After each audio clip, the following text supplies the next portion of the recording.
update ng bayan, maasahan anumang panahon.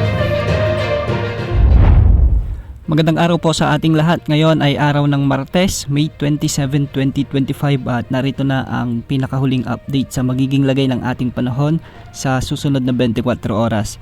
Sa kasalukuyan ay patuloy na nakakaapekto ang Intertropical Convergence Zone o ITCZ sa may bahagi ng Zamboanga Peninsula, Western Visayas at Palawan. Ang mga lugar na ito ay makakaranas ng maulap na papawirin na may mga scattered rains and thunderstorms. Dahil dito, hindi pa rin inaalis ang banta o posibilidad ng mga biglang pagbaha o pagguho ng lupa, lalo na kung may mga katamtaman at minsan ay malalakas na pag-ulan.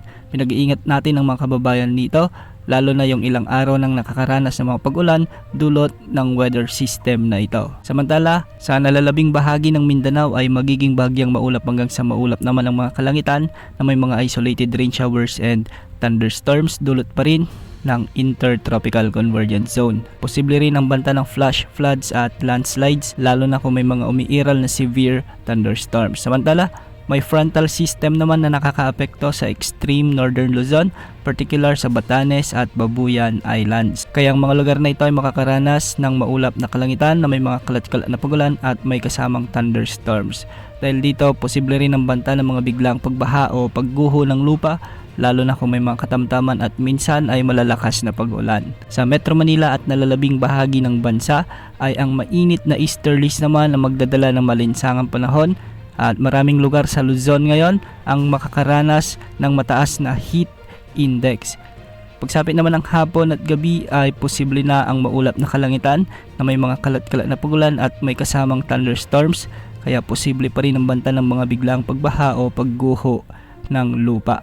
Ilan sa mga posibleng makaranas ng mga thunderstorms ngayon ang ilang bahagi ng Cordillera Administrative Region, ilang bahagi ng Ilocos Region, Central Luzon at ilang bahagi ng Calabar Zone. Para naman sa lagay ng mga pag-alon sa ating karagatan ng mga baybayin, sa extreme northern Luzon ay posibleng umabot ang mga pag-alon hanggang 2.5 meters, samantalang sa nalalabing baybayin ng bansa ay posible ang mga pag-alon hanggang 1.5 meters. Wala pa rin tayong namomonitor na LPA o potensyal na bagyo na posibleng pumasok o makaapekto sa ating bansa sa susunod na 3 hanggang 5 araw.